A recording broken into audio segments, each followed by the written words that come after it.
Lüybu'nun o'qiya etib urushini tinchitishi. Yaxshimisilar do'stlar? Unda qo'z biz uch podshohlik yana davomli so'zlab ketdik. Endi Savsov podshohni ep kelib, shu chog'ni xonbog'lik qilib, bu yerda podshohni normal holatda şey o'rinlashtirib oldi. Uning o'rni ishlari yaxshi yurishib ketdi. Endi bu yerda bular o'rni ishlari normal yurishib turayotgan vaqtda endi bu yerdagi Liu Bei, Yuan Shu tarafda yani ishki to'qinish, urush portlashga boshladi. Nimishqa? Chunki biz oldin filmlar degan to'p. Liu Bei Saosoningki yorliq bilan Yuan Shuga hujum qilgan. Ammo Yuan Shu bilan elishib, hech qanday bir nafga erishamay yenib kelgan. Yenib kelgandan keyin Zhang Fei'ninki mas'ulib shu shaharni Liu Bei'ga tatqizib qo'yish sabab bilan Liu Bei Xiaopei'da turishga majbur bo'lib qolgan. Ya'ni Liu Bei bilan Liu Bei'ning o'rni almashib qoldi bu yerda. Endi Liu Bei Xiaopei'ga yenib kelgandan keyin shuning bilan Liu Bei'ninki Xiaopei'ga yenib kelganligini ko'rib, endi Liu Bei'ni yo'qotishniki payti taximi kapti, taximi osonlashibdi. Kichikkina bir shaharda buning tuzuk qo'shinim yo'q, bu mudofaa haqidagi yerim yo'q. Biz buni berib yo'qotib etsak bo'ladi ekan deb Yuan Shu endi Liu Bei'ni yo'qotishning planini tushirdi. Endi bu qanday bir ish qiladi degan vaqtda, bu endi o'zininki mushavirlarninki gapiga kirib, avval biz Liu Bei'ni yo'qotishdan burun Liu Bei'ninki ko'ngilni o'zimizga mayil qilmasak bo'lmaydi. Chunki Xiaopei bilan Shuzhou ikkisi tutash. Biz agar Liu Bei urush qilib qolsak, hujum qilib qolsak, Liu Bei cho'qim uningga kelib yordam qiladi. Bunda bo'lib qolsa, biz Liu Bei'ni yo'qotmay qolmay, Liu Bei bilanmi dushmanlashib qoldigan chiqadi. Shunga biz Liu Bei'ni indek keltirilay deb bu Yuan Shu Liu Bei'ga nurg'un ochliq so'q qildi.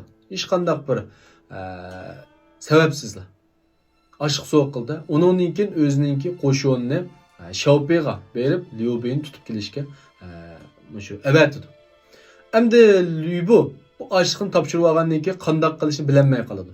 Endi bu ochliqni berishniki maqsad nima desa, sen biz ikkimizning ishiga aralashma. Ya'ni Liu Bei bilan Yuan Shu ikkalanning ishiga aralashma. Biz urushimizni qilamiz.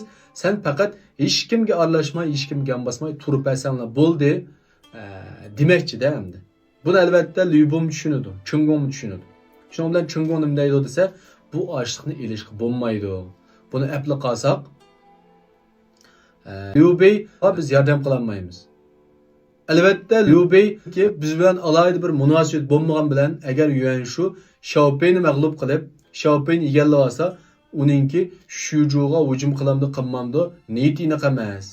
U taxim oson bizniki zaminimiz bastırıp kirib oldi. Xiaopei'ni herkes onun beritishga bo'lmaydi. Shunga biz ochliqni qaytarib o'tib, Liu Bei bilan hamkorlashib, yani shu qarshi turlay degan bir tadbirini tuzdi. Tuzgandan keyin buningga Liu Bei unimaydi endi. Endi mishada Liu Bei'ninki ajoyib kallas ishlab ketgan bir vaqt bu. Kallas bek ishlab ketganda ochliqnimi olib qolaman, Liu Bei'gimi yomon cho'nmayman, ikkisining urushini to'xtataman deb bu endi bir tadbir tuzdi. Hem bu tadbirimi ajoyib yaxshi ishlaydi. Endi bu ochliqqa kelsak, bu Shuzhou'ninki shu vaqtdagi 3 yillik ochliqchilik bir jiq ochliqda oz emas. Shunchalik jiq ochliq bo'lgandan keyin bu nurg'un qo'shin olalaydi, buningga askar shularni baqalaydi. Demak, buni qaytarib etsa nurg'un ziyon, iqtisodiy ziyon bo'ldi degan gap. Shunga Liu Bei ochliqni elib, Liu Bei'nimi aman esan qo'yib qo'ydigan bir tadbir o'ylab topdi. Yani qanday qildi desa, o'zimi qo'shin tortib Xiaopei'ga shu 10 kilometr qolmagan yerga kelib bir bargoh tikib o'zining qo'shinlarini to'xtatdi. Endi Yuan Shu'ninki qo'shinni boshlab kelgan odam kim degan vaqtda Jiling deydigan kishi. Bu endi Yuan Shu'ninki sonug'ini, nihoyatda palvon odam bu.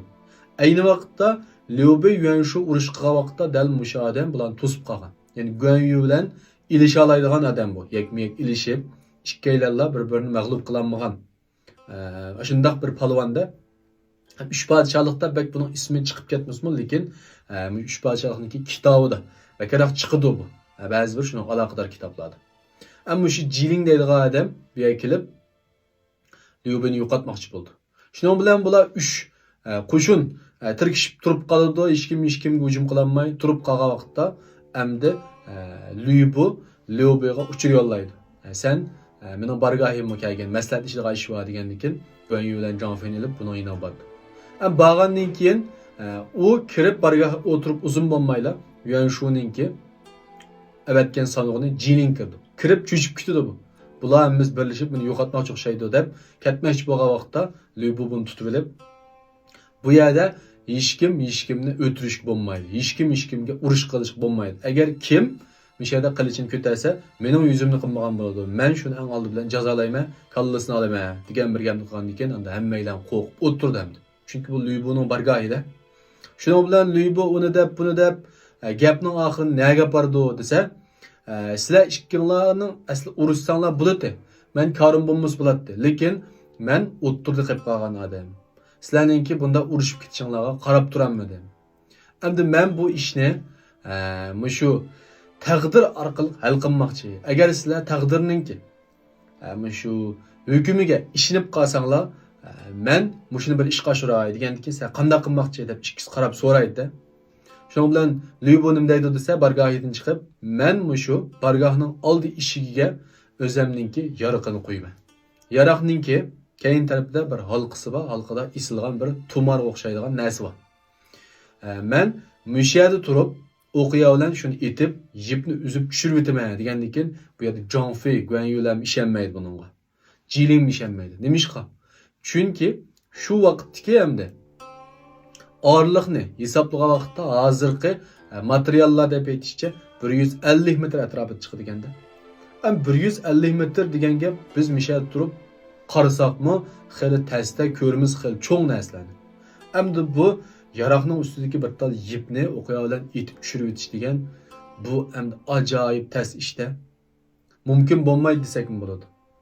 Shunga bu yerda Jiling bilan qo'shiladi. Nimishqa? Buning aslida urushqisi bor.